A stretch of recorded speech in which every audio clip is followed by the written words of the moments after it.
Okay, my name is Monday Osasah. I'm the Executive Director of the African Center for Leadership Strategy and Development, Center LSD, a non-governmental organization based in Abuja. And we are into leadership strategy and development. Today I'm going to talk about how a leader can use the head, the heart, and the gut in leadership. Of course, we know that leadership is influence. And every leader is supposed to have 3 skills, namely the conceptual skill, technical skill, and social skill. But for the leader to effectively use these skills, he must have a heart, a head, and a gut. What does this mean? The head is used by the leader to establish the purpose of the organization, to give direction, and to develop strategies that the organization needs to be able to matter in its environment. But if there is the existence of an organization, what that also means is that the human beings that make up that organization, you must have a way of working with them, which is where the heart comes in. Because the heart is the seat of emotion. The heart is the seat of emotion, and from the heart you show empathy and sympathy because you are going to work with human beings. So you need a good heart to be able to work with the people. But then, having a good heart, having a head is not enough. There is need for the leader to also exercise what we call gut. What do we mean? Gut means that the leader must have the courage to do the right thing. So if any of the staff commits an offense, the leader must be able to enforce either the law or the policies to the letter. If you cannot do that as a leader, then there is a challenge.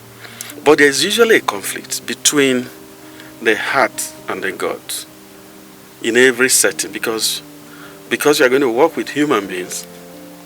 There is bound to be that conflict. But it's for you as a leader to be able to know how to draw the line. For instance, if anybody commits an offense, there is usually some emotions that are played in the office. And once emotions start playing, you will not be able to exercise the gut. But it's for the leader to know that for the organization to continue to have good health, there is need for him or her to really exercise the gut. Because if you do not exercise the gut, what you have indirectly said is that your leadership has no effect. So everybody will take advantage of the fact that you can be emotionally blackmailed at any point in time and do whatever thing they like because they know that anything they do, nothing is going to happen. And once you create such an atmosphere, then that organization is bound to hit the rock.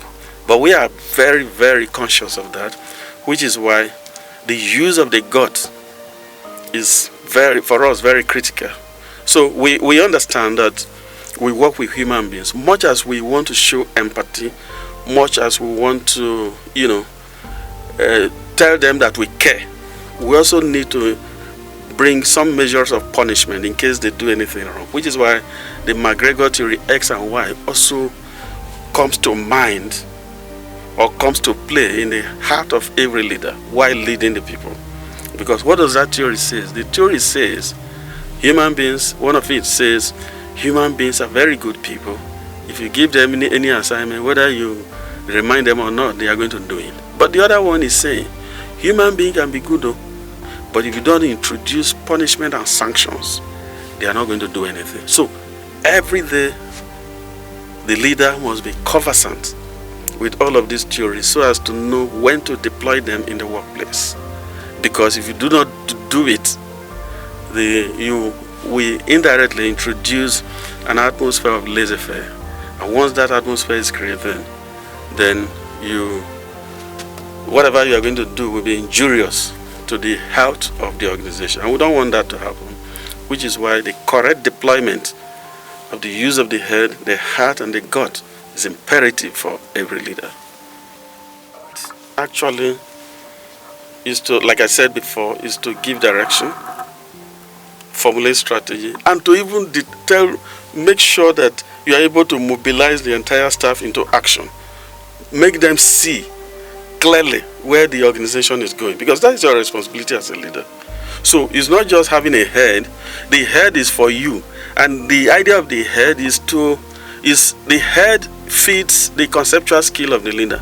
So having conceived, having visualized, having known where you want to take the organization to, you need to communicate it to your subordinates, because until it is communicated, they will not understand where you are going. A lot of people come to the office, they may not know that when we say for African Center for Leadership Strategy and Development, our vision is an African society with strategic leadership and sustainable development. What does it mean to a lot of them? So to a lot of staff, that is just a statement. But for leadership, that should not just be a statement, but a vision as to where we are going. So it is the responsibility of leadership to clearly communicate it so that they understand why we are doing certain things. For instance, the Center LSD Leadership School is geared towards resolving the leadership question, which over time has made development of Africa a challenge. So the leadership school that we are running is essentially to address that leadership question. The other point is that when you have leaders and the leaders are not running with the needed strategy, getting to that destination will be difficult. So what did we do as an organization? What we did was to also begin to school people and socialize them in the area of leadership. Because if you have a leader and is running with a good strategy, then development is sure. So it is our responsibility as leaders to truly communicate all of this so that they can join the chariot, if you like the use of that word. They can come fully on board as staff and as co-workers. Because once this is missing, you may think that the person understands it, but the person is coming with an orientation from outside. So there is need for you to really school the person to be able to effectively participate in what the organization is doing, which is why in every office there is induction. In every office, we try to, as much as possible within Center LSD, to encourage teamwork, because we need to learn from one another, which is why when you come, first of all, there's an induction roster that is given to you. And then you meet each of the staff to really know how and what they are doing in conjunction or with a focus to meeting that vision that the organization has set for itself. Until staff understands it, their contribution will be neither here nor there, which is why the issue of teamwork, the issue of induction is key for every staff.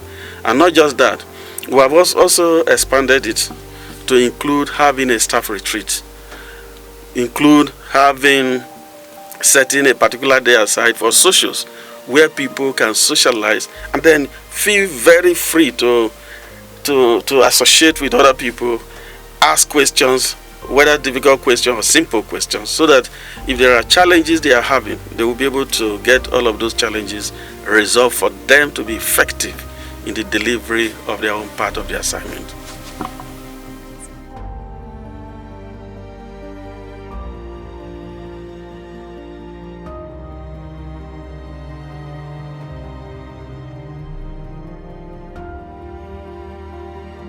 Yes, for God, I have relied on my God in few instances to make some very tough leadership decision. And one very tough leadership decision that is usually faced by any leader is the issue of sacking a staff, termination and dismissal. You know, this is a very tough decision. And so, in the past, because we have policies that are guiding our operations, and because we have also said it over and over again, that this office has zero tolerance to issues of corruption. Once anybody is found culpable, there's no looking back. But Organizations can have this and make it even a sing song, but when it comes to re-implementation, there could be a challenge because there will be influences from different quarters. But here, we do not yield to all of those influences. Once you match the line, the law is bound to take its course. So I've had the privilege, even though very tough, to weed the stick when it mattered. And indeed, it wasn't just weeding the stick. There were also consultation, trying to gauge the feelings of other staff, whether in terms of investigation, whether some of those things were done. And indeed, we were able to ascertain clearly. And once that is done, the onus lies on management now to take the reaction, which is to ask for the termination of that staff. So I've taken that decision, and I've taken it in 3 occasions.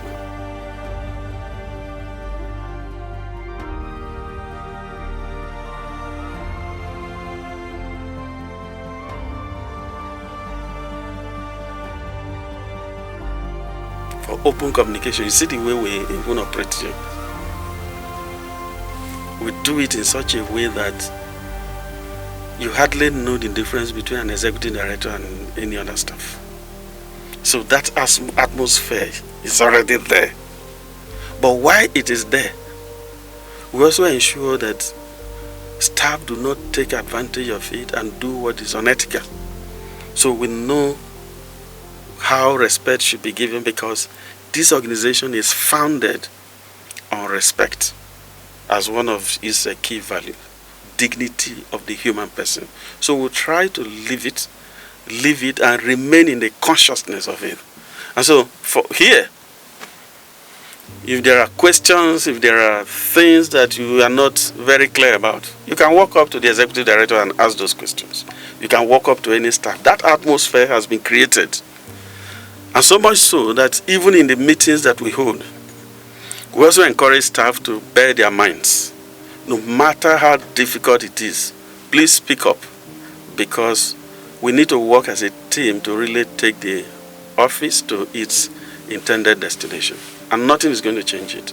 We'll consolidate it and ensure that it is reinforced in the office. So my parting word really to all leaders across the globe is to see how they can really use their head, their heart, and their God in their leadership.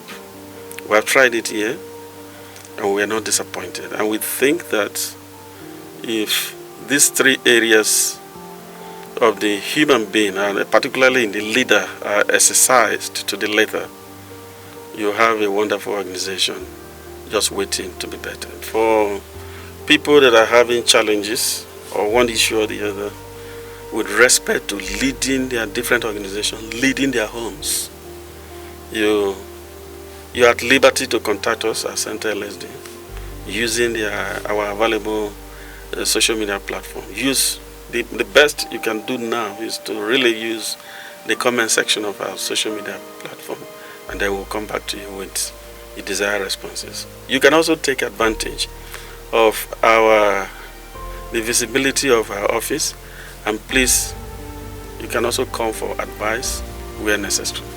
Thank you.